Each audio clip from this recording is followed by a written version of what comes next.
man finished his water, suddenly noticed a black foreign object in his cup. Curiously, he poked at it with his fingers, realized it was actually an unknown creature's larva. He gently crushed the larva between his fingers. Soon things started feeling off. His urine test sample showed sediment, revealing those same mysterious black larvae. After this incident, his health rapidly deteriorated, pale face, weak limbs, frequent unexplained nosebleeds. Even losing consciousness at times, Tom realized his body was nearing collapse. Following the sanatorium director's advice, he underwent hydrotherapy, cleaned and sealed inside a giant metal tank filled with mysterious blue liquid. Doctors explained this replicated a return to embryonic conditions, detoxifying while restoring the body's original pure state. Tom gradually relaxed into this comforting illusion, but in the dream he felt something slimy. When he focused his vision, he was horrified. Tom struggled desperately, trying to escape the surrounding eels. Accidentally tore off his oxygen mask, pounded frantically on the tank, but no sound escaped. Moments later, his weakened body sank helplessly into the eel swarm. Fortunately, medics noticed his distress and pulled him out in time. When he recovered enough, he shined a flashlight into the tank's depths, but found nothing unusual. Doctors claimed the eels were just normal hallucinations from the therapy. But Tom, who lived through it, knew it wasn't just imagination. He'd actually seen these creatures in his toilet before. Follow for updates coming soon.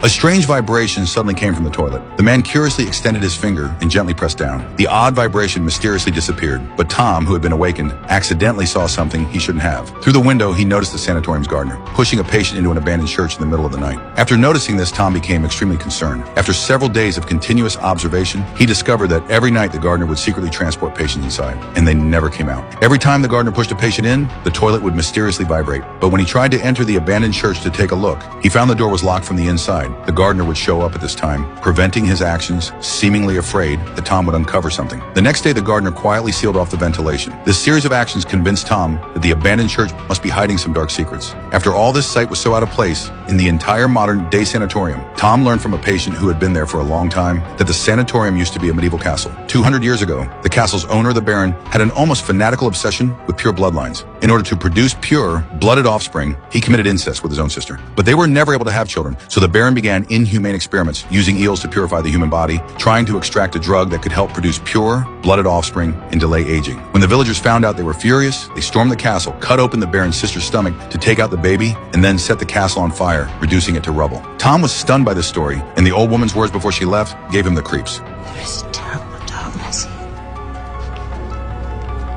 The man smashed the cup fiercely, then used the shards to cut through the cast on his leg, completely removing the shackle that restricted his movement. But strangely, there wasn't a single fracture or wound on his leg, and when he tried walking, he felt no pain at all. Tom immediately realized that all of this was a trap set by the sanatorium. Half a month ago, Tom had come here on a mission, trying to bring the CEO, who was recuperating here, back to the company, but he didn't expect to get into a car accident on the way. When Tom regained consciousness, he found himself in the sanatorium. The white bed sheets, the smell of disinfectant. Everything seemed normal yet eerie. His left leg was in a cast, making it hard to move. The director told him that the car accident had caused a fracture in his left leg, and he had to stay for treatment. At first, Tom didn't pay much attention, but he gradually sensed something different about this place. The patients here all had pale faces, hollow eyes, and strange behavior. They seemed to be used to everything here, as if under some kind of spell, and the treatment methods here were very unusual. The patients didn't get injections or take medicine, they just took saunas and swam. What shocked him even more was that some of the old ladies could hold their breath underwater for up to 2 minutes, as if they had superpowers. And the only thing these patients had in common was that they all loved drinking water. On his first day here, the director had also told Tom that the spring water here was very good for the body. Drinking more of it could restore one's energy. Although Tom sensed the underlying eeriness, he didn't act rashly. He quickly found the CEO and asked him to go back. The CEO originally disagreed until Tom lied that the company had gone bankrupt and couldn't even afford his recuperation fees. The CEO wavered quickly and agreed to leave. However, when Tom was ready to go, he saw the nurses cleaning the room, but the CEO was nowhere to be found. When Tom confronted the director, he was told that the CEO's condition had suddenly worsened, and he was undergoing special treatment. Feeling uneasy, Tom had to suppress his anger and instead began to secretly investigate. Soon, in an underground labyrinth like a prison, Tom found the CEO. But at this moment, he along with many other patients were immersed in glass containers, their fate unknown. Tom knocked on the glass in terror, but there was no response from the other side. At this moment, he thought of the late night hours, when the gardener pushed patients into the abandoned castle and suddenly a crazy idea sprouted in his mind. That night, he smashed the door lock and went underground. He found that there was more to this place. It was like a natural underground cave. The walls were littered with charred wood and ruins, clearly the work of the villagers' fire 200 years ago. In the center of this underground fortress, there was a small laboratory. The table was filled with a lot of eel. Related materials, clearly eel research was being conducted here. In addition, there were some deformed infant embryos soaked in formaldehyde, and even real human. Skin masks were placed in front of the dressing table. In the hall hung a portrait of the Baron's sister. Strangely, her appearance was exactly the same as that of the youngest patient in the sanatorium, Hannah. A terrible thought immediately came to Tom's mind. At that moment, he heard a strange noise. Tom hid in the corner and took a good look. He saw the gardener pushing a shriveled corpse into the water. Instantly, countless eels rushed out and devoured the corpse completely. This scene further confirmed Tom's guess. He fled the underground castle hustle and terror. Taking advantage of the time when all the patients were gathered for a meal, he publicly exposed the director's conspiracy. Tom watched as the patients stood up one by one. He originally thought they had woken up, but he never realized that these patients had instantly lost control.